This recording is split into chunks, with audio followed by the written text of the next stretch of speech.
Hello, I'm Hiren Doshi.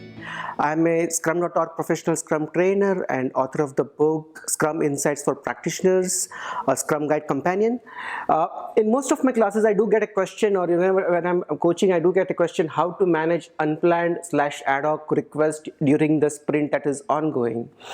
So this is a very common question because one thing you have to acknowledge, if there is a product that is out in the market, the product is going to be used and there will be defects that is going to come in, or there might be some request for additional features or something that will keep on coming which you can't ignore during the sprint.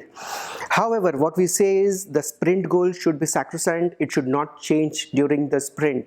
So I'm going to give you some tactics over here how we might be able to manage it. So let's assume that you don't have any history of how you're going to manage it. So we need to say, you know what, I have a Scrum team and my capacity of my team is, let's say, 100%. So let's start with this. This is the number of hours that I have, 100%. What you do is you can divide it into, say, 70, 30, where 70% is going to be planned work, this is going to be unplanned work. So you plan your sprint only for the 70% and then you keep 30% for unplanned/ad hoc work. But remember, Scrum is empirical, and empiricism means data-based, fact-based, experience-based. So as new things come in, what you need to do is you need to keep a tab on how many hours you are spending. Yeah. So towards the end of the sprint, before the retrospective, you can look at this data and say, you know what, was it 70-30? Was it 70-30?